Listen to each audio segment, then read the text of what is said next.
paz do Senhor Jesus, amados irmãos, eu sou o seu irmão em Cristo, presbítero Alex, da Igreja de Deus de Israel, da cidade de Limeira. Hoje nós vamos estar dando início à nossa primeira aula do primeiro livro de Bibliologia, né? E eu quero até mesmo dar uma saudação aos amados irmãos, né, que são inscritos no nosso curso de Teologia, e também dar um bem-vindo aos irmãos que ainda não se matricularam, não foram inscritos neste curso de Teologia, para que venham aprender a palavra de Deus juntamente conosco, né, porque é sempre um prazer aprendermos a palavra de Deus, né? E este primeiro livro que nós vamos estar estudando, a matéria vai ser de Bibliologia, né? E o livro de Bibliologia ele é fundamental, né, para compreendermos e entendermos, e também é a base para todos os demais livros que estaremos estudando, né? Porque acima de tudo, no nosso curso de Teologia, nós estamos estudando a palavra de Deus, né? Que é a revelação e a inspiração profética, e também infalível e inerrante, né? Porque é a palavra de Deus, né? E nós estaremos estudando este livro. Hoje nós vamos estar falando sobre a inspiração divina, né, da Bíblia Sagrada, como ela chegou até nós, algumas frases notáveis a respeito da Bíblia Sagrada. Também nós vamos ver como ela se divide, a Bíblia Sagrada, e também vamos estar vendo os grandes capítulos da Bíblia, né, nesta lição. Inclusive, quero começar este estudo fazendo a seguinte pergunta, né? Qual é o grau de conhecimento que você tem da Bíblia? Qual é o grau de conhecimento da palavra de Deus? Se for colocar aí de 0 a 10, até que ponto você conhece? É importante, né, nós até mesmo refletir sobre isso, né, para ver como nós conhecemos a Bíblia, né? E por isso esta matéria de bibliologia, né, ela vai nos levar a ter um conhecimento maior, um conhecimento mais amplo da Bíblia Sagrada. Até porque eu tenho a certeza de que os irmãos que estão conosco fazendo este curso de teologia, ao término deste curso, após estudar os 20 livros que compõem o curso básico de teologia, você vai ter um conhecimento amplo da palavra de Deus, da revelação de Deus, dos atributos de Deus, e com certeza também um crescimento espiritual na sua vida, né, que é o fundamental, né? Então fica aí a pergunta, né? Até que ponto, né, de 0 a 10, qual é o grau de conhecimento que você tem da Bíblia Sagrada, né? Se eu te perguntar qual é o maior capítulo da Bíblia, você conhece qual é o maior capítulo da Bíblia? E o menor capítulo da Bíblia, né? Qual é o livro da Bíblia que não se menciona a palavra Deus, né? Existe um livro que não menciona a palavra Deus, né? Qual é este? Quantos livros tem? Agora é mais fácil, né? Quantos livros tem o Velho Testamento? Quantos livros tem o Novo Testamento, né? Quantos foram os autores da Bíblia Sagrada, né? E também quais são os 10 mandamentos mais conhecidos da lei de Moisés, né? Tenta aí pensar, quais são os 10 mandamentos? Será que nós sabemos, né, esses 10, né, de cabeça até mesmo, né? Então, se nós imaginarmos essas perguntas, né, nós vamos ter mais ou menos uma ideia de como conhecemos a Bíblia Sagrada. E neste estudo de bibliologia, ele tem justamente esse objetivo, né? Nós entendermos, conhecermos a Bíblia Sagrada. Por isso a matéria bibliologia, né? Introdução. Bibliologia é o estudo dos assuntos introdutórios à Bíblia Sagrada. Ela auxilia poderosamente o estudante na compreensão da Bíblia, né? Por isso, bibliologia, o estudo sobre a Bíblia. É indispensável a qualquer área da teologia. Auxilia-nos na elucidação dos inúmeros fatos bíblicos. Também salienta nesse estudo a exposição da miraculosa história da Bíblia, a sua formação, como chegou até nós, sendo a Bíblia um livro divino, porém produzido por canais humanos e destinada à humanidade, né? Então, a Bíblia Sagrada foi escrita por homens, né?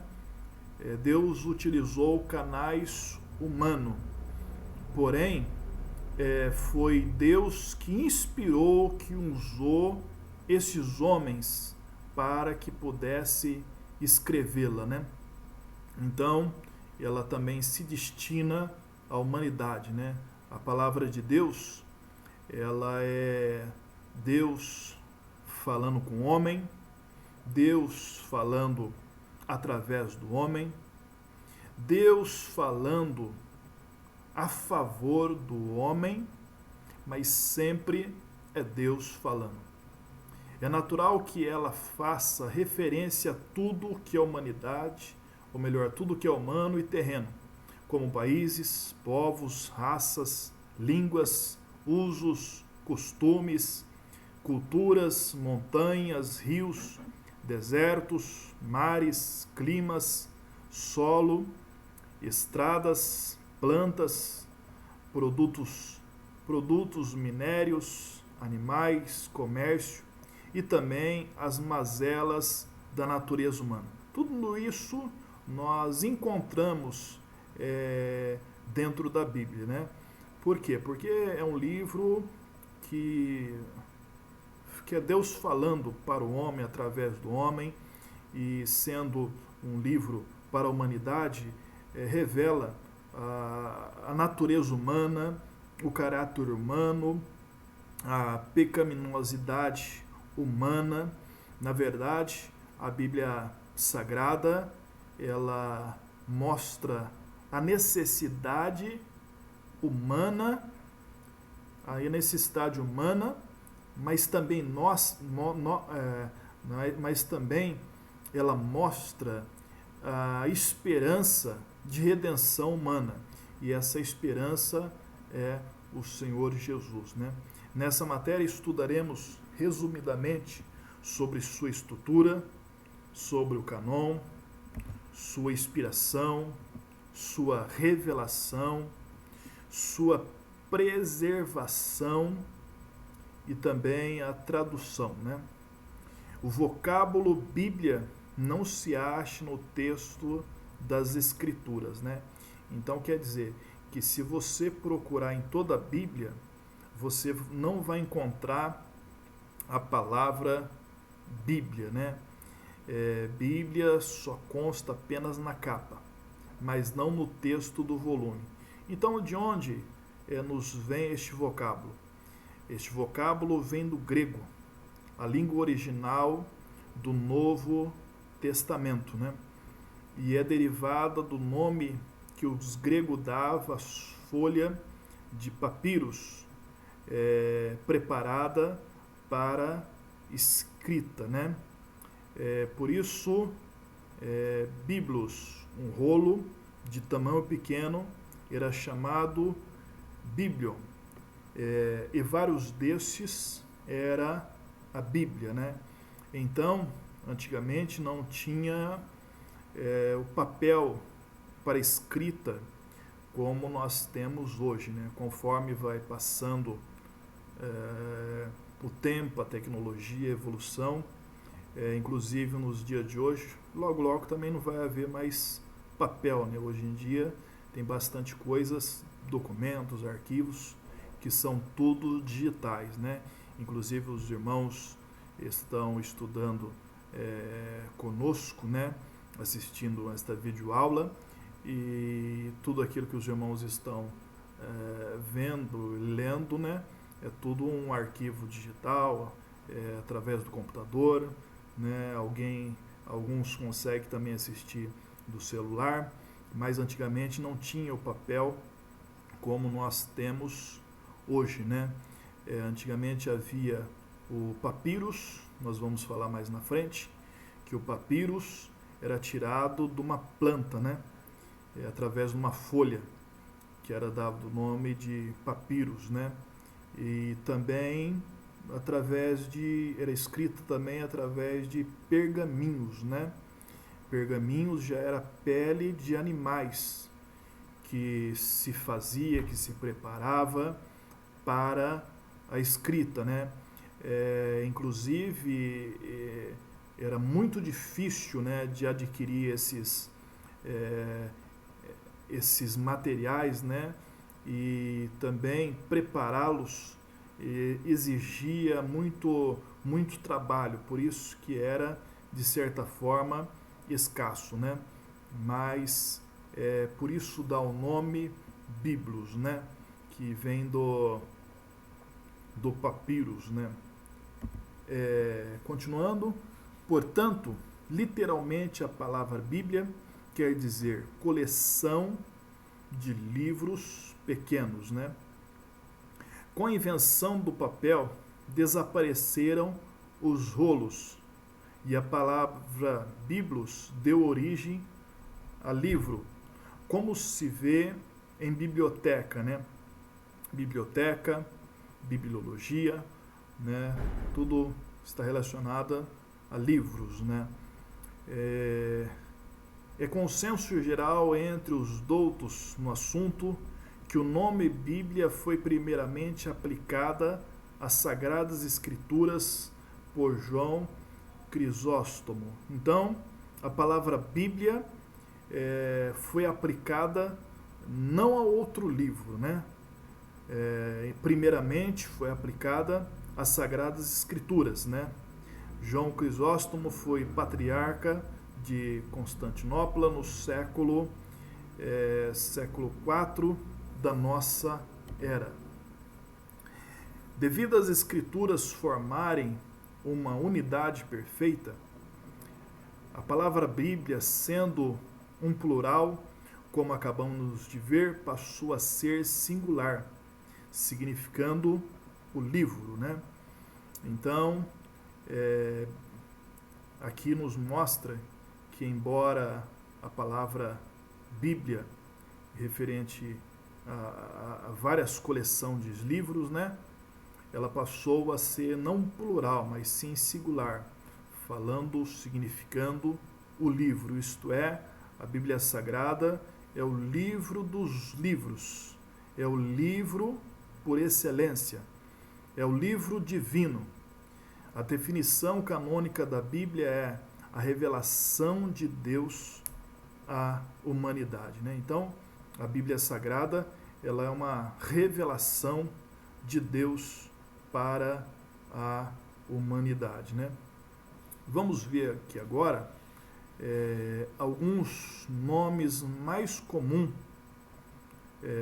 dado à Bíblia, né? Quais são os nomes mais comuns quando se refere à Bíblia, né? Chamada de Escrituras, conhecida também como Santas Escrituras, o Livro do Senhor, né? costumamos também a chamar de a palavra de Deus, os oráculos de Deus, né? Agora vamos ver algumas frases e conceitos e estrutura da Bíblia, né? Qual é o nosso credo referente à Bíblia, né? Qual é o nosso credo? O que nós cremos, né? Cremos na inspiração divina e plena da Bíblia, bem como na sua infalibilidade, né? Quer dizer, ela não falha, ela não erra, ela não mente, não se engana, né? E inerrância como única regra de fé e normativa para a vida e o caráter cristão. Então a Bíblia Sagrada, ela é a nossa regra de fé e também de prática. Aqui nós vamos ver algumas frases notáveis sobre a Bíblia, né? Um grande pregador americano, Billy Graham, veja o que ele diz: sem a Bíblia, este mundo seria de fato um lugar triste, assustador, destituído de qualquer farol indicativo, né? Então, imagina um mundo sem a Bíblia, né? Billy Graham, ele descreve como seria este mundo, né? Um lugar triste, assustador, sem nenhuma luz, sem nenhum guia, sem nenhum farol indicativo. Abraham Lincoln, ele escreve: creio que a Bíblia é o melhor presente de Deus ao homem. Todo bem da parte do Salvador do mundo nos é transmitida mediante este livro, né? Então nós vemos outra frase notável dizendo que a Bíblia é o melhor presente de Deus ao mundo, né? Se não for o primeiro, o melhor presente é o segundo, né? Porque acredito que o melhor presente de Deus à humanidade é Jesus Cristo, né? Está lá em João, capítulo 3, 16, que Deus amou o mundo de tal maneira que deu, né?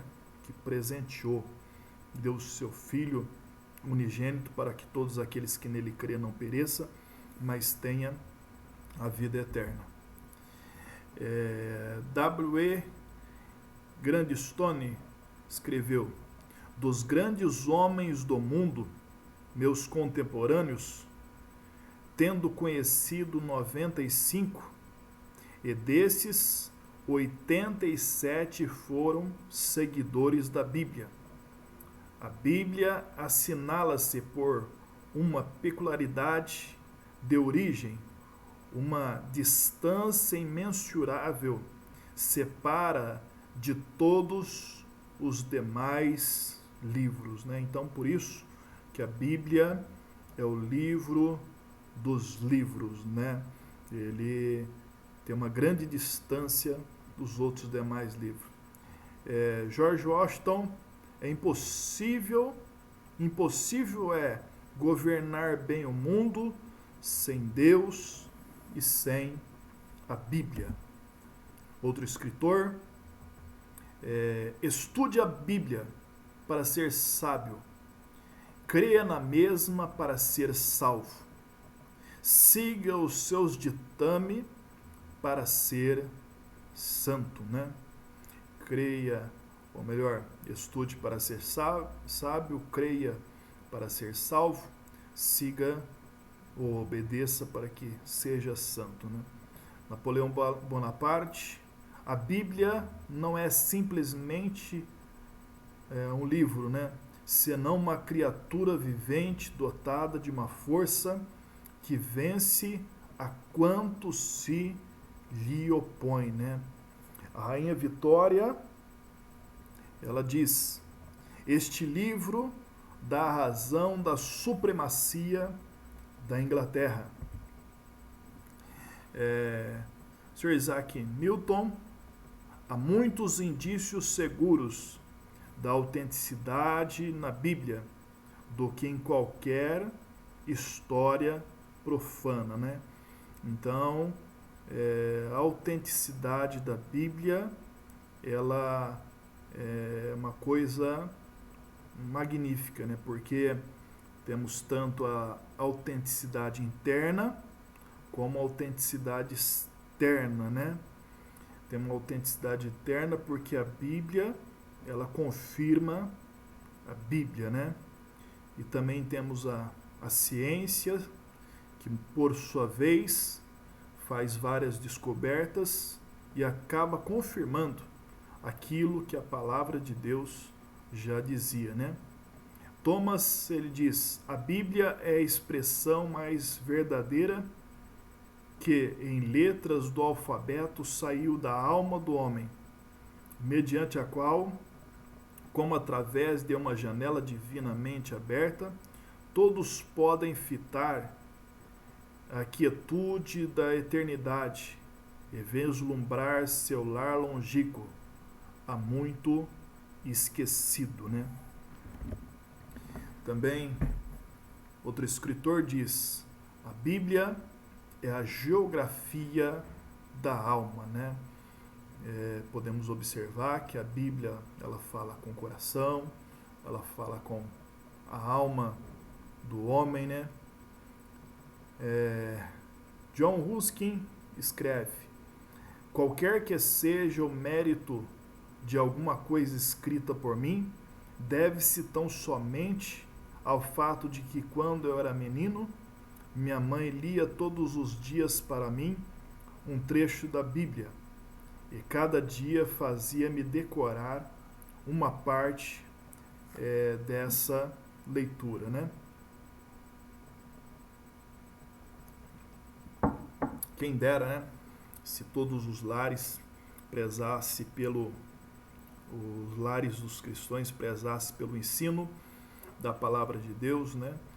E ensinasse aos seus filhos, né, decorar trechos da Bíblia Sagrada, né? Isso já faz parte, né, da educação cristã, né?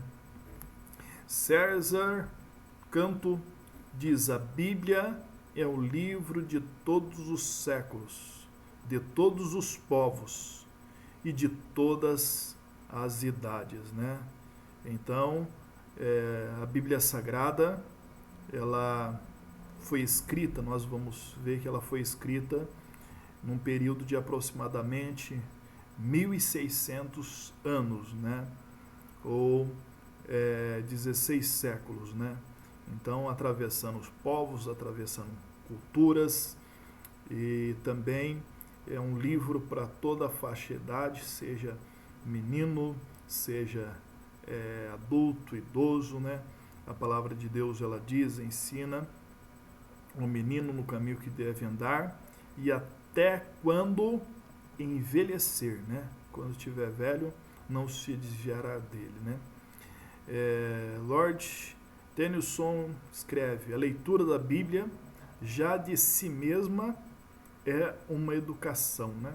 Só de lermos a Bíblia, né, nós já começamos a aprender, né? Um livro que fala conosco, né?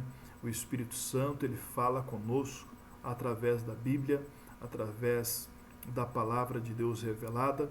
Inclusive, a Bíblia Sagrada, o seu maior intérprete é o Espírito Santo, né? Porque a Bíblia é um livro espiritual, né? Erra quem pensa que a Bíblia é um livro comum, né? Muitos acham que a Bíblia é apenas um livro comum, leem, mas acaba não entendendo nada, não compreendendo nada. Por quê? Porque ela é uma revelação de Deus, né? Para nós. Nós devemos receber, crendo, tendo fé, e o Espírito Santo, ele vai iluminar o nosso entendimento. Outra frase aqui: a Bíblia é âncora mestra de nossas liberdades, né? Porque é uma âncora mestra das nossas liberdades. A palavra do Senhor, ela diz, né? Conhecerei-vos a verdade e a verdade vos libertará. É impossível uma pessoa ficar presa espiritualmente, sentimentalmente, né? Estar presa se ela conhece a Bíblia Sagrada, a palavra de Deus, né? Nada pode o prender. Toda a esperança de progresso humano depende da influência sempre crescente da Bíblia, né? Outra frase: tenho lido muitos livros sagrados, mas este livro me lê, né? A Bíblia, ele é o único livro que tem este poder, esta capacidade de nos ler, né? Moody escreve: creio que a Bíblia é inspirada, porque ela me inspira, né? Então, a Bíblia Sagrada é inspirada, nós somos inspirados através da Bíblia e inspiramos outros, né, através desta palavra, né? Patrick Henry escreve: a Bíblia vale a soma de todos os outros livros que já se imprimiram, né? Então, nós vemos aí esta outra frase notável, que a Bíblia vale a soma de todos os outros livros que já se imprimiram. Quantos livros até agora existem e já foram imprimidos, né? Se somar todos eles, a Bíblia ainda vale mais, né? Ferrar Fenton escreve: nas escrituras hebraico-cristã temos a única chave que abre para o homem o mistério do universo e para este mesmo homem o mistério do seu próprio eu, né? Então a Bíblia Sagrada, ela mostra a chave que abre o mistério do universo, da criação, né? Da revelação de Deus para o homem e também o mistério do seu próprio eu. Charles Dickens: o Novo Testamento é mesmo o melhor livro que já se conheceu ou que se há de conhecer no mundo, né? Outra frase, Galileu escreve: a Bíblia não nos foi dada para sabermos como é o céu, mas como irmos ao céu, né? Se pensarmos bem, a Bíblia Sagrada, ela não diz muito, né, como é o céu, né? Ela mostra apenas algumas frações, né, de como será o céu, né? Porém, o que ela mostra mesmo é como irmos para lá, né? E Jesus mesmo disse, né, eu sou o caminho, a verdade e a vida, e ninguém vai ao Pai a não ser por mim, né? Então o caminho é Cristo. Robert Lee: em todas as minhas perplexidades e angústia, a Bíblia nunca deixou de fornecer luz e vigor, né?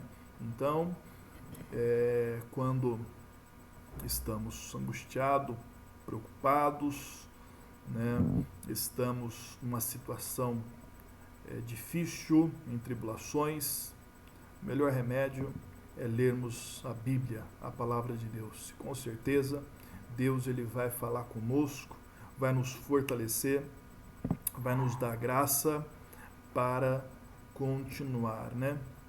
Andrei Jackson: este livro, Senhor, é o rochedo no qual se fundamenta a nossa república.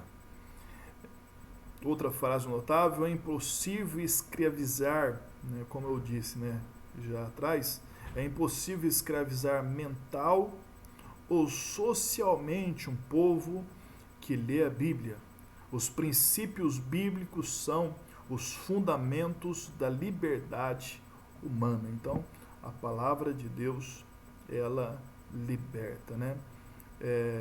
William escreve: todas as descobertas humanas parecem ter sido feitas com o propósito único de confirmar cada vez mais fortemente as verdades contidas nas Sagradas Escrituras, né?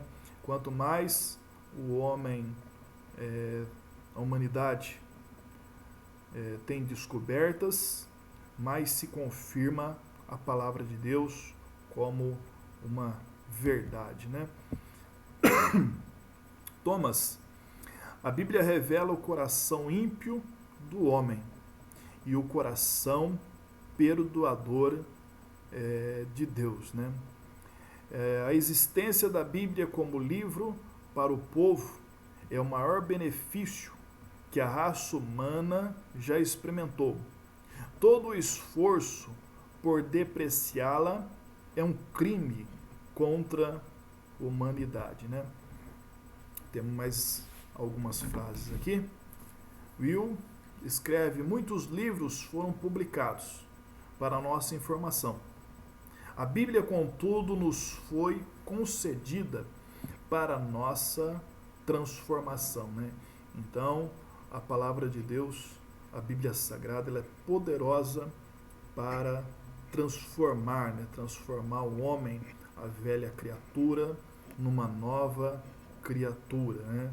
Inclusive, no livro de São João, quando nós lemos a transformação de Jesus, o primeiro milagre de Jesus em Caná da Galileia, a transformação de água em vinho foi o primeiro sinal. João chama os milagres de Jesus de sinais, ou seja, esses milagres, por detrás dos milagres havia um ensino ali, né? E o primeiro sinal que Jesus ele operou foi a transformação de água em vinho, né? Representando aquilo que o Senhor quer fazer na vida do homem, na vida do pecador. A primeira coisa que Jesus ele quer fazer é transformar a vida da pessoa. Transformação em água em vinho, ou seja, uma transformação radical em sua vida, né? Você pode até mesmo olhar para uma pessoa, né, e dizer: essa pessoa não tem jeito, né? Você pode até mesmo não crer no homem. Porém, devemos crer na palavra de Deus que transforma este homem, né? Porque olhando para muitas pessoas, se você olha e fala: essa pessoa não tem jeito, né? Mas só que quando você olha a palavra de Deus, ela tem um jeito. A palavra de Deus, ela transforma. Goethe escreve: continue avançando a cultura intelectual, progridem as ciências naturais, sempre mais em extensão e profundidade. Expanda-se o espírito humano, tanto quanto queira, além da elevação e da cultura moral do cristianismo. Como ele resplandece nos evangelhos, é que não irão, né? Então, pode expandir a cultura, a ciência, a tecnologia, o espírito humano, né, que a capacidade humana, por mais que ela queira, né, se destacar, nunca vai se sobrepor, nunca vai ser maior do que a transformação do Evangelho, da Palavra de Deus, não vai resplandecer mais do que o Evangelho, né? John: tão grande é a minha veneração pela Bíblia que, quanto mais cedo meus filhos começam a lê-la, tanto mais confiado espero que eles serão cidadãos úteis à pátria e membros respeitáveis da sociedade. Há muitos anos que adoto o costume de ler a Bíblia toda uma vez por ano. E eu te pergunto, meu caro irmão, meu caro estudante de teologia, você já leu a Bíblia Sagrada de capa a capa, né? A Bíblia Sagrada, toda ela, pelo menos uma vez? Se você não leu ainda, eu até mesmo convoco para você fazer esse desafio a partir de hoje, né? Começa lá de Gênesis e lendo até Apocalipse, né? Existe hoje, nos dias de hoje, plano de leitura, né? Que você lê lá de 3 a 5 capítulos por dia. Em um ano você lê a Bíblia Sagrada, né? Eu já li a Bíblia Sagrada, acho que umas 3, 4 vezes ela toda, né? Mas como a gente sempre fazemos estudos, às vezes a gente tem que focar mais alguns textos sagrados, né? Alguns estudos, né?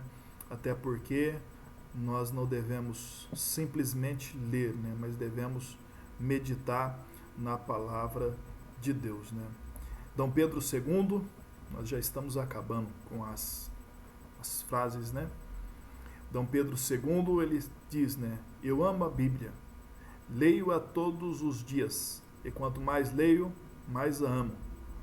Há alguns que não gostam da Bíblia, eu não os entendo, não compreendo a tais pessoas, mas eu a amo, amo a sua simplicidade, as suas repetições e reiterações da verdade. Como disse, eu leio-a cotidianamente e gosto cada vez mais dela, né? Quando nós adotamos o hábito da leitura da palavra de Deus, quanto mais nós lemos, mais nós queremos ler, né? E quanto mais nós lemos, mais nós aprendemos, né? E é impossível nós esgotarmos toda a revelação divina na palavra de Deus. Você pode viver a sua vida toda estudando a Bíblia. Nunca você irá esgotar a revelação divina contida na palavra de Deus, né? Agora terminamos nossas frases notáveis. Nós vemos aqui como a Bíblia chegou até nós, né? Nos tempos de Jesus havia apenas o Velho Testamento, né? E o Velho Testamento era dividido lá pela Torá, que é conhecida a lei, né? Os escritos, que tinha lá os livros históricos, proféticos, e também os salmos, né? Então, eram vários rolos, né? Os escritos, os salmos, né? E os livros históricos, né? Então, nos tempos de Jesus havia apenas o Velho Testamento e não o Novo. A pontuação no texto sagrado só foi feita no século IX da era cristã. O texto hebraico foi dividido em capítulos por Mardoqueu Natan em 1445. A Bíblia foi o primeiro livro a ser impresso no mundo, né? Então a Bíblia foi o primeiro livro a ser impresso no mundo em 1452 por João Gutenberg, o inventor da imprensa, né? Então, quando se inventou a imprensa, o primeiro livro a ser imprimido foi a Bíblia. O texto sagrado foi dividido em versículos pelo impressor inglês Robert Stiggs em 1551. Né? Então a Bíblia no original, no hebraico, ela não é dividida por capítulos, por versículos, né? Como a gente estava dizendo, que a Bíblia ela tinha sido escrita em pergaminhos, em papiros, né? E esses materiais era caro e escasso até mesmo, para aproveitar o espaço, né? Quem que nunca já pegou um caderno e começou a aproveitar o espaço, né? E até mesmo excedia as bordas, né? das folhas, né? E escrevia uma letra, uma palavra junto com a outra, o mais próximo possível para aproveitar o espaço. Então, era desta forma que foi escrito o original da Bíblia Sagrada. Para quê? Para aproveitar espaço, né? Era tudo emendado, as letras, as palavras, né? O que dificultou algumas traduções. Então não era dividido em capítulos e nem versículos, né? E também não tinha os temas em cima de cada de cada texto, né? Não havia os temas, né? Que nem, por exemplo, quando a gente fala ou a gente lê o livro de Lucas lá que fala a parábola do filho pródigo, né? Está escrito o título lá em cima, a parábola do filho pródigo, né? Então esse tipo de título não existia, né? Então o texto sagrado foi dividido em versículos. A Bíblia foi traduzido para o português por João Ferreira de Almeida em 1681. Publicou o Novo Testamento e no ano de 1753 foi publicado o Velho Testamento, que foi traduzido até Ezequiel 48:21. A Sociedade Bíblica Britânica e Estrangeira foi organizada em 1804 na Inglaterra. A Sociedade Bíblica Brasileira foi organizada no ano de 1948, né? Nós vamos ver agora os livros da Bíblia, como eles se dividem-se, né? Eles se dividem em 8 grupos, o Antigo Testamento. O Antigo Testamento se divide na lei, que é a constituição da nação de Israel. Então a lei ali fala do Pentateuco, dos 5 livros de Moisés: Gênesis, Êxodo, Levíticos, Números e Deuteronômio, né? Que é formado a lei, a Torá. Também os livros históricos. Os livros históricos falam sobre a elevação e a queda da nação. Quais são os livros históricos? Os livros históricos são Josué, Juízes, Ruth, que conta a história da nação de Israel logo nos primeiros anos ali já na terra de Canaã. Samuel, Reis, Crônicas, são tudo livros históricos. Também tem os livros poéticos. Os livros poéticos formam a literatura da Idade Áurea da nação. Quais são os livros poéticos? O livro poético, Jó, ele é classificado como livro poético. Salmos, Provérbios, Eclesiastes, Cantares são também livros poéticos. Também tem a profecia, os proféticos. Quais são os livros proféticos, né? Os livros proféticos que nós conhecemos, né? Isaías, Jeremias, Ezequiel, né? E outros demais, né? Então os livros proféticos formam a literatura dos dias tenebroso da nação de Israel, né? O Novo Testamento, bibliografia, né? Bibliografia do Novo Testamento. O homem que a nação ganhou, né? Quem é o homem que a nação ganhou, né? Jesus, né? História da igreja primitiva. Temos o livro de Atos, né? Seu reinado começou entre todas as nações, né? Então, nós vemos ali que no dia do Pentecoste, quando o Espírito Santo ele desceu nos dias de Pentecoste, tinha pessoas de mais de várias nações ali nos dias de Pentecoste, né? E o Espírito Santo ele desceu sobre a igreja. Temos as doutrinas fala das epístolas, temos as epístolas paulíneas, que são epístolas do apóstolo Paulo, lembrando que as epístolas do apóstolo Paulo são um total de 13 epístolas, equivale praticamente a metade do Novo Testamento, foram cartas escritas pelo apóstolo Paulo, né? E depois tem as epístolas pastorais, que são Tiago, Pedro e João, que escreveram também epístola, né? E também no Novo Testamento tem o livro profecia ou profético. O livro profético é o Apocalipse, né? Que foi escrito pelo apóstolo João, né?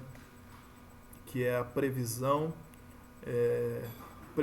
do seu domínio universal, né? Que é o domínio de Cristo, o reinado de Cristo. O livro de Apocalipse, amados irmãos, foi um livro escrito, de certa forma, para consolar os discípulos, consolar a igreja que estava passando por ferrenhas perseguição do Império Romano, né? E se nota que no livro de Apocalipse nós vemos a vitória de Cristo e da sua igreja sobre o mundo, sobre o mal, sobre o pecado, sobre o diabo, né? Sobre os impérios, né? Sobre o anticristo, né? Mostrando que em Cristo nós temos vida, esperança, salvação, vida eterna e o seu reinado com ele, né? Então, vamos à singularidade da Bíblia. A Bíblia se divide em duas partes, né? O Antigo e o Novo Testamento. O Antigo Testamento contém 39 livros e no Novo 27. Acredito que a maioria dos irmãos saiba o número de livros, né? De cada, do Antigo e do Novo, né?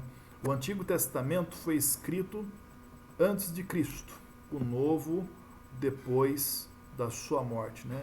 Então, Jesus, ele é o centro, né? Então tem o Antigo Testamento e o Novo Testamento. E Jesus está ali no meio, lembrando que a posição de Jesus é sempre no meio, né? Quando falamos da Trindade, o Pai, o Filho e o Espírito Santo, né? A posição do meio é de Jesus, né? Do Filho. No Calvário, quando Jesus foi crucificado, havia 3 cruzes. A do meio era de Jesus. A posição de Jesus é do meio. Inclusive, Jesus ele diz, né? Onde estiver 2 ou mais pessoas reunidas em meu nome, eu estarei no meio. Então, Jesus ele é o centro, né? Ele quer estar no centro da nossa vida. Se diz que o coração do homem tem um trono e tem uma cruz. Se o homem está no trono, Jesus está na cruz, né? Mas se nós estamos na cruz, Jesus está no trono governando a nossa vida, né? Na verdade, Jesus ele já carregou a sua cruz, né? Agora nós devemos carregar a nossa cruz e deixar Ele guiar, está no trono da nossa vida, né? A Bíblia é o livro mais traduzido do mundo, né? A Bíblia é o livro de maior circulação do mundo. A Bíblia também foi escrita por cerca de 40 autores ao longo de 16 séculos, ou seja, no espaço de 1.600 anos, a Bíblia foi escrita, né? Por 40 autores diferentes, né? Dentre esses, havia príncipes, né? Como Moisés, reis, como Davi, como Salomão, havia generais como Josué, também havia profetas como Jeremias, inclusive Isaías também, ele era príncipe. Havia também boiadeiro como Amós, havia pescador como João, como Pedro, também doutores como o apóstolo Paulo, médico como Lucas. Então são total de 40 autores da Bíblia Sagrada, no espaço de 1.600 anos. Muitos deles viveram em épocas diferentes, em culturas diferentes, porém a Bíblia Sagrada ela tem uma forma de singularidade, de que ela não se contradiz, né? A Bíblia Sagrada ela tem uma linha de raciocínio, de pensamento, de revelação que ela segue, né? E esse raciocínio, essa revelação aponta sempre para Cristo, para o Salvador, né? Conteúdo de uma certa versão da Bíblia, né? Vamos ver o que tem numa certa versão da Bíblia, né? Pegamos uma certa versão da Bíblia e na Bíblia tem um total de 3.566.480 letras, 810.697 palavras, 31.173 versículos, 1.189 capítulos. Também tem 66 livros, 8.000 menção sobre Deus, 167 menção sobre o diabo, né? Aqui vai um comentário que já conheci pessoas, né, que chegou a dizer que determinado irmão ouviu o irmão orar e o irmão falava mais no diabo do que em Deus, né? A Bíblia ela fala do diabo, na existência do diabo, né? Mas só que ela fala mais em Deus, né? Até porque a nossa conversa não é com o diabo, a nossa conversa é com Deus, né? Jesus, quando expulsava o demônio, Jesus só dizia, sai dele, né? Não queria nem conversa. Nossa conversa é com Deus. Também, a Bíblia, nessa certa versão, tem 3.800 vezes a palavra sim, diz o Senhor.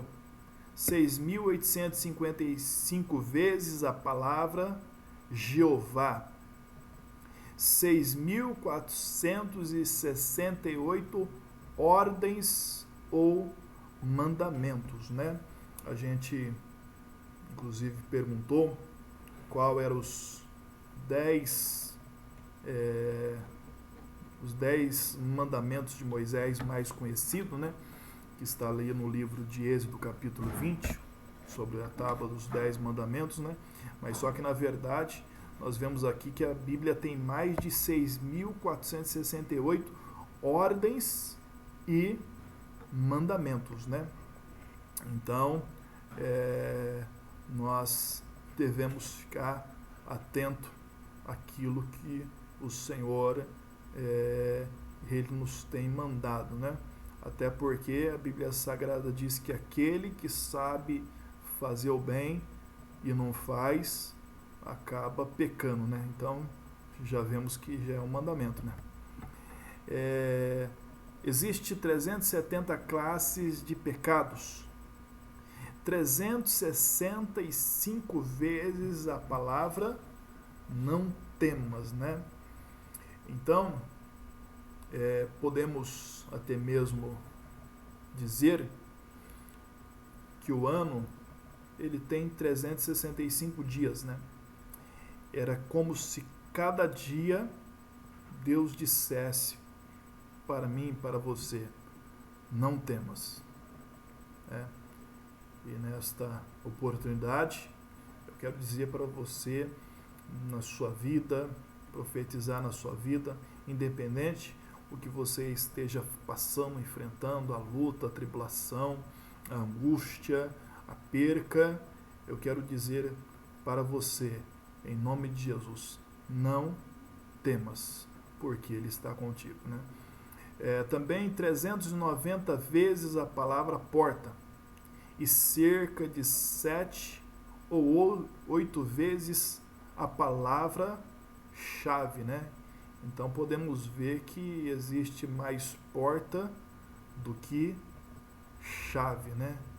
Então significa dizer que em nossa vida existem muitas portas que ainda não foram abertas, né? Mas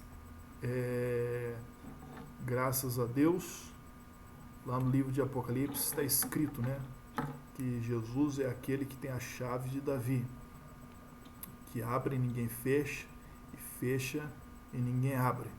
Deus ele é poderoso para lhe entregar a chave dessa porta que ainda não foi aberta em sua vida, em nossa vida, né?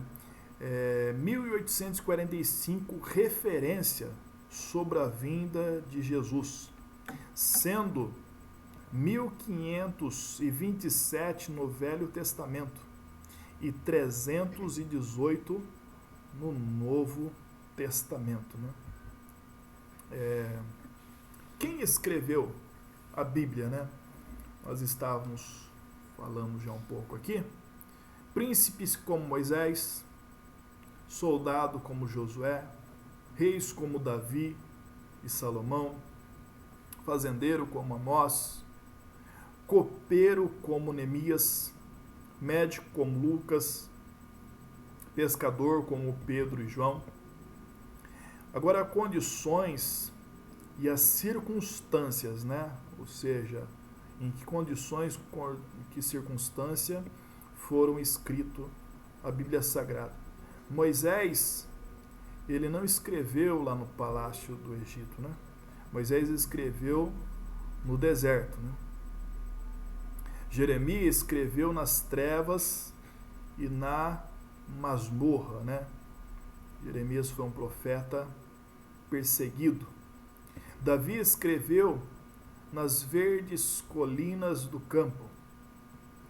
Paulo escreveu muitas vezes na prisão, né?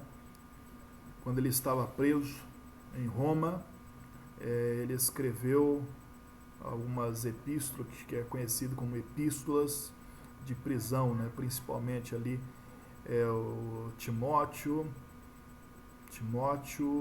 e Tito, onde Paulo escreve na prisão.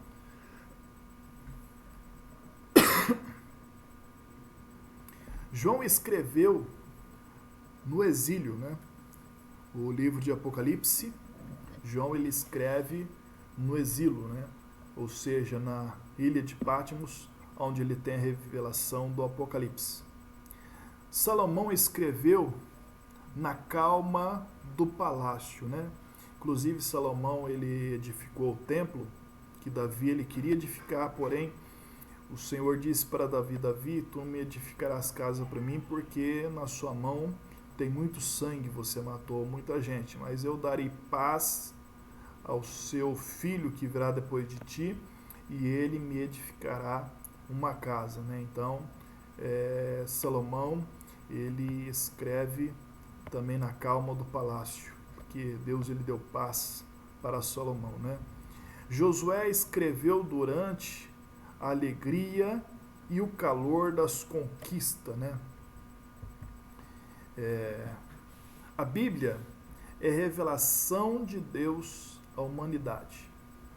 Seu autor é o próprio Deus, né? Lembrando que a Bíblia, ela não é um livro que procura, né, persuadir, né, procura provar a existência de Deus. Não. A Bíblia, ela fala naturalmente de Deus, né? Ela não é a Bíblia, a palavra de Deus, ela não se esforça, né? Mas sim ela fala naturalmente de Deus, né?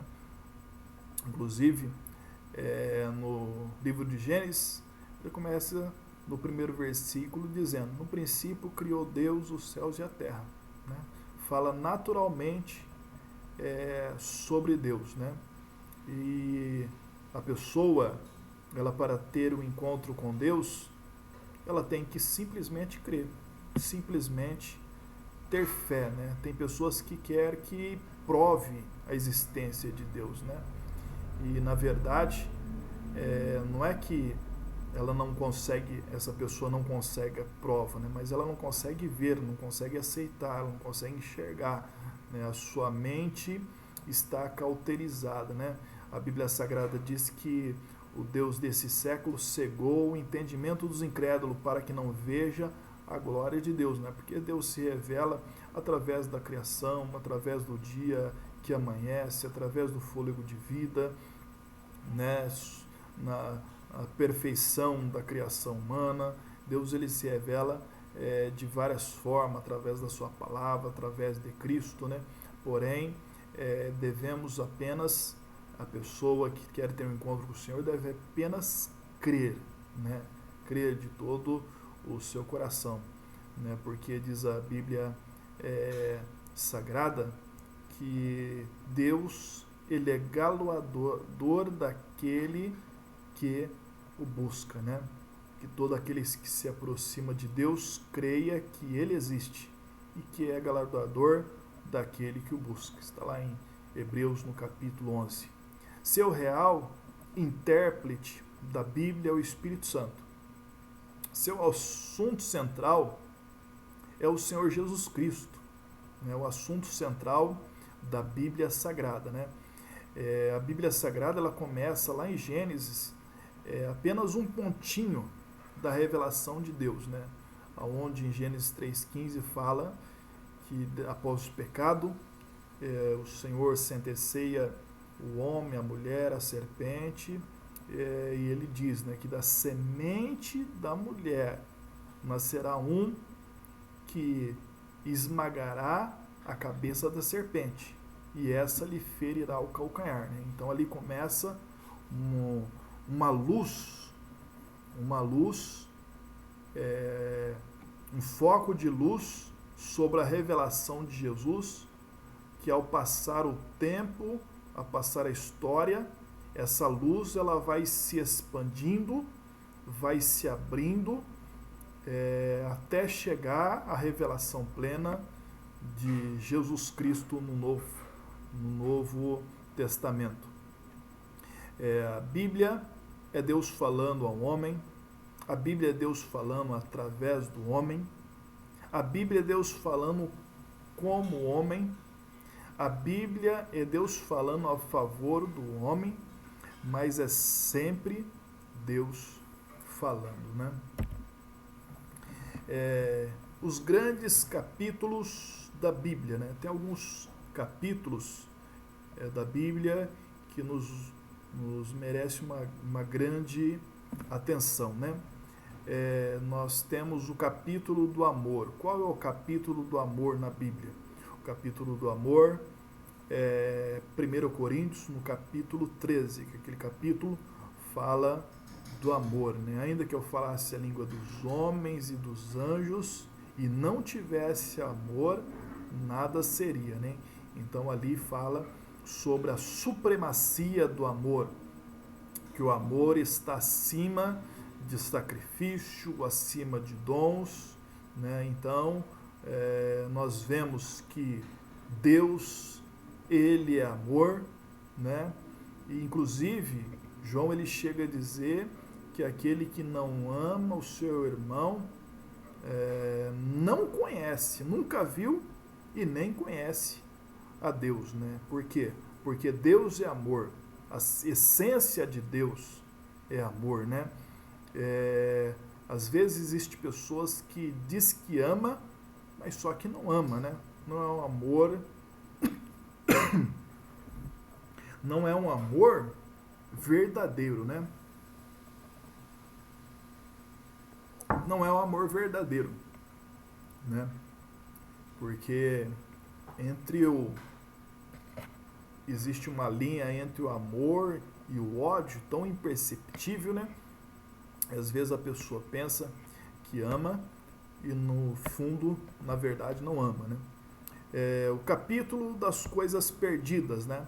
Capítulo 15 de Lucas, né? Que fala da ovelha perdida, da dracma perdida, do filho perdido, que é o filho pródigo, né? O capítulo das coisas perdidas, né? Mas podemos dizer que também é o capítulo das coisas achadas, né? Porque a ovelha perdida, ela se achou, né? A dracma da mulher que foi perdida, a mulher varreu a casa, acendeu a luz e também achou a dracma. E o filho que perdido, o filho pródigo, ele voltou para a sua casa novamente, né? Então, é o capítulo das coisas perdidas, mas também é o capítulo das coisas achadas, né? Capítulo da fé, é o capítulo 11, né? Que fala sobre a fé, que a fé é o firme fundamento de todas as coisas, né? É a prova das coisas que se esperam e dos fatos que não se veem, né? Também temos o capítulo da sabedoria, que é o capítulo 8 de Provérbios, que fala sobre a sabedoria, que a sabedoria é a principal coisa. Inclusive no livro de Provérbios, ele chega a dizer que devemos buscar a sabedoria, né? Se você tem uma casa, se você tem uma fazenda, venda ela. Venda ela e compre, né? Invista para conseguir sabedoria, né? Porque diz a palavra de Deus que a sabedoria te honrará, te colocar uma coroa de honra, uma coroa de glória sobre a sua cabeça, né? Que a sabedoria é a principal coisa, né? Inclusive ali,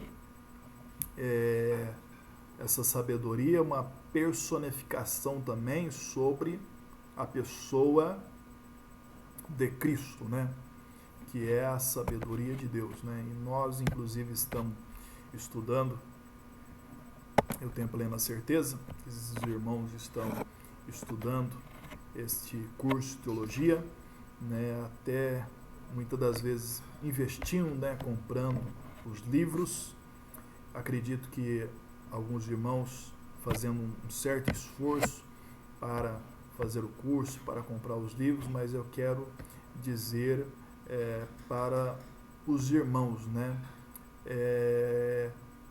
Não é perca, mas sim um investimento. Vale a pena. Depois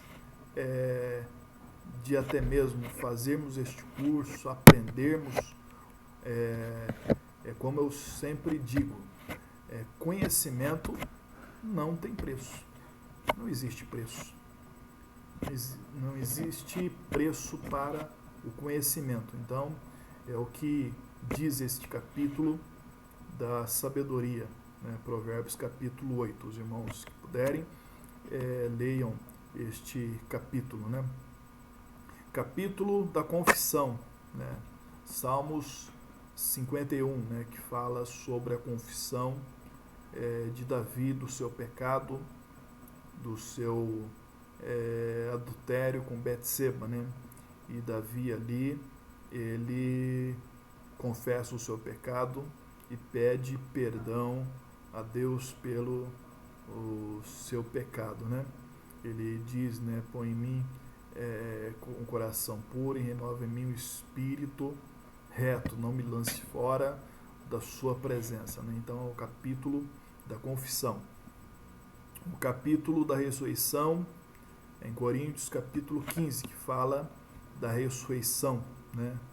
Que tragada foi a morte pela vitória, né? Jesus, ele já venceu a morte. Capítulo dos dons espirituais, 1 Coríntios capítulo 12, que fala sobre os dons espirituais, né? Os emblemas da Bíblia. A Bíblia, ela tem uns emblemas, né?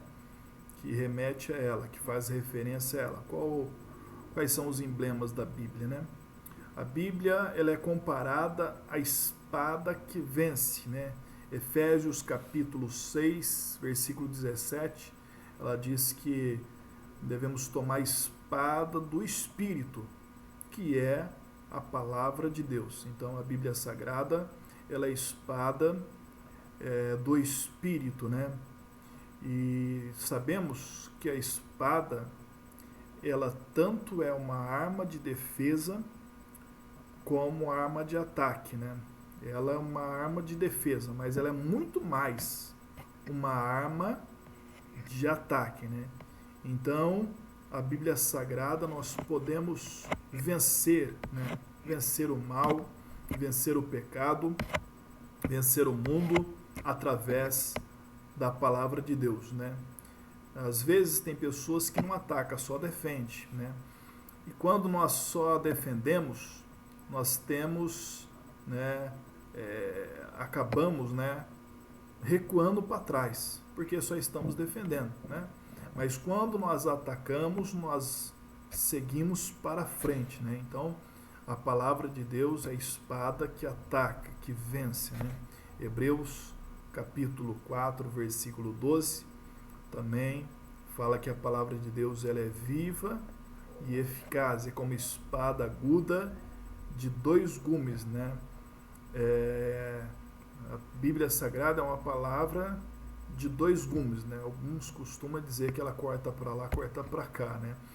Mas assim, a espada de um gume é para cortar, né? Porém, ou seja, a espada de um gume, ela tem corte só de um lado dela, né? Agora, a espada de 2 gumes, ela tem corte nos 2 lados da espada, né? Então, a espada de 2 gumes, a palavra de Deus, ela tem a função de penetrar, né? A espada de 2 gumes é de perfurar, né? Então, aqui neste texto fala que ele chega a penetrar, né? A perfurar até a divisão da alma e do espírito, né? Esta é a Bíblia Sagrada, a palavra, a espada que vence, né? Também ela é a lâmpada que ilumina, né? Salmo 119, versículo 105 está escrito, né? Lâmpada para os meus pés é a tua palavra e luz para os meus caminhos, né? Então é a lâmpada que ilumina. E neste versículo nós vemos, antes de existir carro, né? Os faróis de carro já existia, né? Farol alto e farol baixo, né? Lâmpada para os meus pés, né? Farol baixo. E luz para os meus caminhos, né? Farol alto, né? Ilumina nossos pés e ilumina lá na frente, né? A palavra de Deus ilumina hoje, ilumina agora o momento, mas ilumina o futuro, né? Também a palavra de Deus é o espelho que revela, né? Que revela o eu, revela o nosso pecado, né? Revela nós mesmos, né? Também é conhecida como o leite que alimenta, né? 1 Pedro capítulo 2, versículo 2 fala que devemos, né, alimentarmos do leite não falsificado, que é a palavra de Deus, né? O leite puro, o leite que fortalece, né? O leite que alimenta. Também, outro emblema conhecido também é o martelo que esmiuça a penha, né? Jeremias 23, 29, né? E o fogo que aquece, Jeremias 23, 29, né? A palavra de Deus em Jeremias 23, 29 está escrito, né? Porventura minha palavra não é como fogo e como martelo que esmiuça a penha. Então a palavra de Deus ela é tanto fogo como martelo, né? E nós vemos uma característica do fogo, que o fogo ele tanto endurece o barro como amolece a cera, né? Se o coração do homem for duro como barro, né, a palavra de Deus como fogo vai deixar mais endurecido ainda, né? O faraó endureceu o coração para Deus, né? E a palavra de Deus, e chegou o momento que o próprio Deus estava endurecendo o coração de Faraó. Por quê? Porque o coração de Faraó era duro, né? Mas só que o fogo, ele endurece o barro, mas só que ele amolece a cera, né? Se o coração do homem, né, que vem a Cristo é como cera, um coração mole, né, vai ficar mais mole ainda, porque o Senhor vai entrar, vai estar trabalhando neste coração. Mas se o coração do homem for como pedra, né, como barro, como pedra, aí Deus ele vai ter que usar o martelo para esmiuçar a penha, né? Também é a semente que produz vida, né? Nós temos a parábola do semeador, no Evangelho de São Lucas, né? O semeador saiu a semear a boa semente. E qual é essa boa semente? A boa semente é a palavra de Deus. A revelação da Bíblia. A Bíblia é a revelação objetiva de Deus, da pessoa, da natureza, dos atributos, do pensamento e da ação de Deus. A Bíblia fala de quatro pessoas principais, né? Pai, o Filho, o Espírito Santo e Satanás. A Bíblia fala de 3 lugares: céu, terra e inferno, né? Inclusive, lá no livro de Filipenses, no capítulo 2, a Bíblia Sagrada diz assim, né, que haja em vós o mesmo sentimento que também houve em Cristo Jesus, que sendo em forma de Deus, não teve por usurpação ser igual a Deus, mas antes esvaziou a si mesmo e tomou a forma humana, e achado na forma humana, humilhou-se até a morte, morte de cruz, pelo que Deus o exaltou soberanamente, colocando um nome que está acima de todo nome, para que todo joelho que estão no céu, na terra e debaixo da terra, né, venha se prostrar e dizer que só o Senhor é Deus, né? Então, tem 3 lugares: céu, terra e inferno. A Bíblia abrange 3 povos: judeu, gentil e igreja. Nós somos igreja, né? Nós não somos gentil e não somos judeus. Então a humanidade está dividida em 3 povos. Ou um determinado indivíduo, ele é judeu, e se ele não for judeu, ele é gentil, se não é gentil, é igreja, né? O judeu é os filhos de Abraão. Os gentios é aqueles que não são judeus e também não são igreja, não são crente, né? E a igreja, né? 3 povos: judeus, gentil e igreja. Outrora nós éramos gentio, nós não éramos judeus e não conhecíamos a Cristo.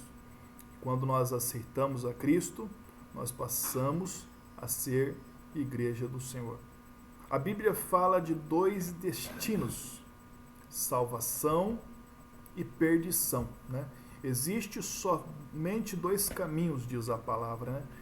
E, inclusive, o Senhor diz, porfiai em entrar na porta estreita, porque larga é a porta, espaçoso é o caminho, que leva à perdição, e são muitos os que entram por ela.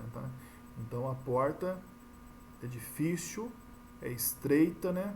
É com luta, é com aflição, é com renúncia, é com tribulação, mas este é o caminho, né? Se você está passando por um momento de luta, de tribulação em sua vida, né, não perca a fé, você está no caminho certo, né? A Bíblia fala de um Salvador poderoso, Jesus Cristo. A Bíblia fala de um único meio de salvação, pela graça mediante a fé. Efésios capítulo 2, versículo 8. Né? Vós sois salvos pela graça, mediante a fé. Né? Isso não vem de vós, é dom de Deus, e não pelas obras, para que ninguém se glorie. Então a salvação é pela graça, mediante a fé, né? A Bíblia é a ciência, né? Existem algumas particularidades sobre a Bíblia e a ciência, né? A esfericidade da Terra já era revelada na Bíblia, né? Que a Terra é redonda, a Terra é esférica, né? Existem aqueles seguidores, né, que acredita na Terra plana, né? Porém, o que de fato se é conhecido é que a Terra tem um formato esférico, e Isaías 40, versículo 21, 22, fala que o Senhor é aquele que se assenta, né, sobre o globo da Terra, né? Então, nos mostra aí que a esfericidade da Terra, né? Chamando a Terra de globo, né? O número incalculável de estrelas, né? Gênesis capítulo 15, versículo 5, né? O Senhor disse para Abraão para que ele olhasse para as estrelas do céu e visse se ele podia contar, né? E na verdade Abraão, ele viu e falou assim, eu não consigo contar. Então o Senhor disse que a nação dele seria como as estrelas do céu, incalculáveis, né?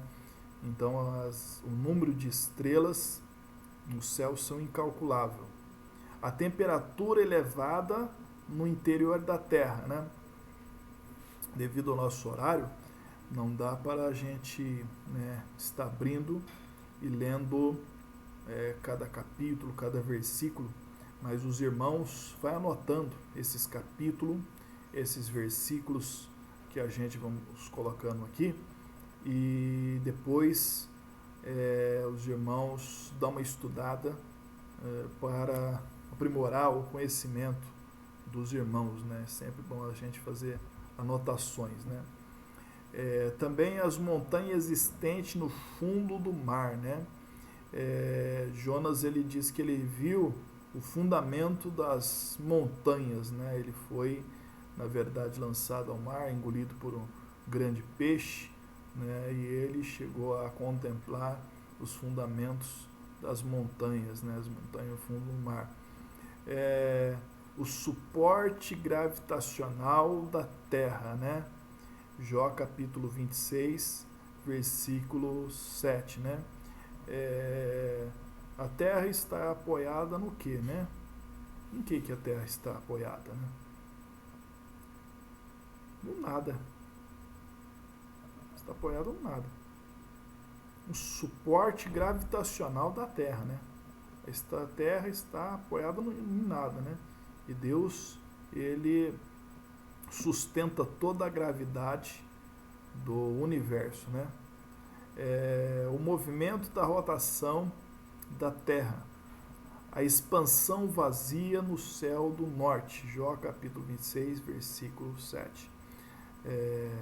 Vamos ver as maneiras corretas de estudar a Bíblia, né? Como é que você estuda a Bíblia? Como é que você estuda a palavra de Deus, né? Existe uma maneira correta? Nós vamos estar vendo essa maneira correta. Qual é a maneira correta, né?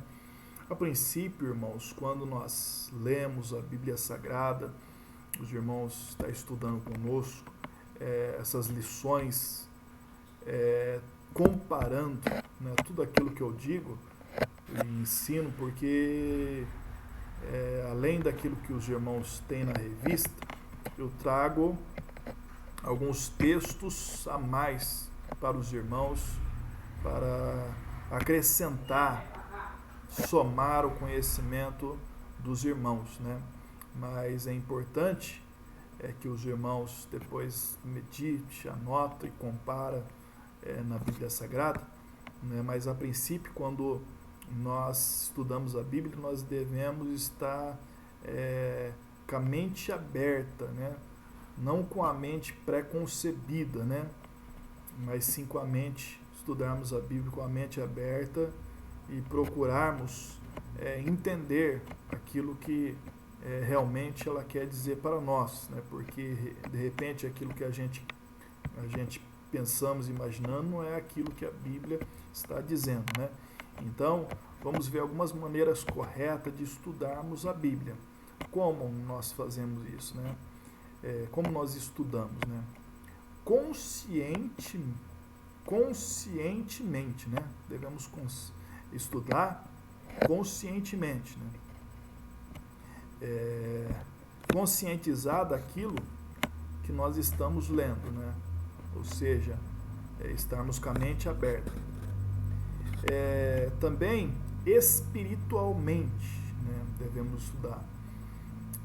Devemos estudar com espírito de meditação, de oração. Por quê? Porque a Bíblia é um livro espiritual e devemos pedir para que o Espírito Santo ele venha nos orientar, nos ensinar, abrir nossa mente nesse entendimento, né, para entendermos aquilo que realmente o Senhor quer falar conosco, né? Então, por quê? Porque é um livro espiritual, né? Devemos estudar obedientemente, né? Com o objetivo de obedecer, porque não basta nós só conhecer, nós precisamos praticar, devemos colocar em prática em nossa vida, né? Então devemos obedecer, devemos estudar metodicamente, né? De repente nós vamos estudar sobre um assunto, nós devemos procurar vários textos que falam sobre aquele assunto, né? Vamos estudar sobre a graça de Deus, vamos ver vários textos que falam sobre a graça de Deus, né?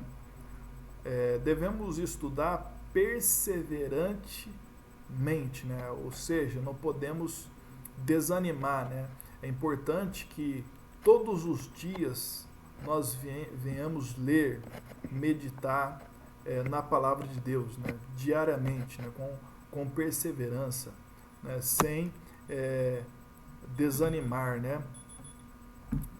Devemos perseverar em estudar a palavra de Deus. Devemos estudar também ela atentamente, né? Estarmos atentos, né? Às vezes um local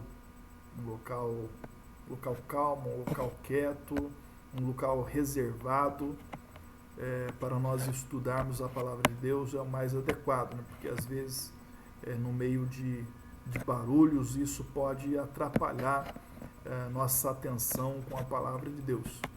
Também devemos estudar pacientemente, né? Devemos ter reservar um tempo, né? Termos paciência em ler a Bíblia, né? Não ler a Bíblia apressadamente, né? Às vezes lendo sem obedecer vírgula, sem obedecer pontuação, e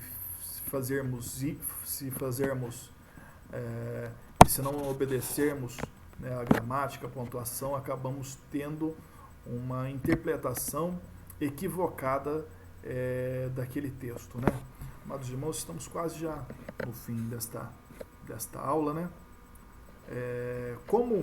Vamos ver mais aqui, como devemos estudar a Bíblia, né? Como devemos estudar a Bíblia? Conhecendo o seu autor, lendo-a diariamente, lendo-a com atenção, aplicando a si mesmo e lendo ela toda, né? Então, nós vamos parar neste ponto aqui, e na próxima aula nós vamos retornar deste ponto, né? Como devemos ler a Bíblia, né? Que nesses pontos aqui, né, existe bastante coisas que a gente podemos tirar algumas lições, né? Principalmente quando se lê aqui, ó, conhecendo o seu autor, né? Que é Deus, que é o Senhor, que é Cristo, que é o Espírito Santo, né? E antes de ler a Bíblia, conhecer a Bíblia, nós precisamos conhecer, né, ter um encontro com o Senhor.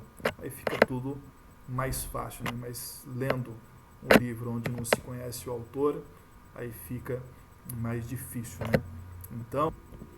Então nós encerramos por aqui essa nossa primeira aula de bibliologia, né? Antes de mais nada, eu quero pedir perdão para os irmãos, algumas falhas durante a nossa aula, porque é uma experiência nova para nós estarmos ministrando.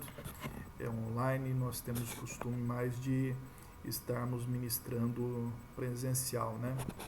Mas online é uma experiência nova, mas acredito que nos decorrer das próximas aulas a gente vamos pegando o jeito, né? Pegando o jeito da coisa, e os estudos acabam fluindo melhor. Quero pedir para os irmãos estar lendo os livros. É importante os irmãos não somente participar da aula online, mas os irmãos que têm os livros na mão, leia ele, né? Tem alguma dúvida? Anota a sua dúvida. Depois os irmãos podem estar enviando para nós, para mim, né, particularmente no meu e-mail, ou no grupo lá de teologia, e nós, as suas dúvidas, as suas perguntas, e nós estaremos respondendo elas, né? Se a gente souber, né, nós vamos estar respondendo. Se a gente não souber também, a gente vamos procurar, né, saber a resposta e trazer aos irmãos, né? E eu tenho a plena certeza que Deus ele vai nos dar graça, e este estudo vai ser uma bênção na vida de cada um. Vamos fazer, encerrando assim esta aula, fazendo uma oração. Querido Deus, eterno Pai, te louvamos, te damos graças, Senhor, por esta oportunidade de estarmos, Senhor eterno, estudando, meditando na Tua palavra, Senhor. Que o Teu Espírito Santo venha iluminar nosso coração, nossa mente, ó Pai eterno, Deus vivo, para podermos, Senhor eterno, compreendermos, entendermos, aprendermos, Senhor, tudo aquilo que o Senhor tem, ó Pai eterno, para revelar em nossa vida, Senhor, para servirmos, Senhor, melhor a Ti e ao Teu reino, ó Pai eterno. Abençoa a vida de cada um, Senhor, dos irmãos que estão, Senhor eterno, Deus divino, Deus santo, se esforçando, Senhor, para fazer, ó Pai eterno, este estudo da Tua palavra, Senhor. Conceda a Tua bênção, a Tua graça, Senhor eterno, no nome do Senhor e Salvador Jesus Cristo. Que Deus abençoe, amados irmãos, né? Até a próxima aula. E para finalizar, vamos recitar a nossa divisa, né? Na nossa aula de inaugural, nossa primeira aula de boas-vindas, nós deixamos uma divisa lá, né? E está em Provérbios 9, que diz, né? Todo mundo junto, né? Vamos dizer todo mundo junto, né? Eu vou contar 1, 2, 3, aí a gente recita essa divisa, né? Na próxima aula eu já vou deixar ela neste slide, né? Para quem não lembra, né? Está escrito lá, né? Dá instrução ao sábio e ele se fará mais sábio. Ensina o justo e ele crescerá em entendimento. Provérbios 9, 9. Que Deus abençoe em nome de Jesus.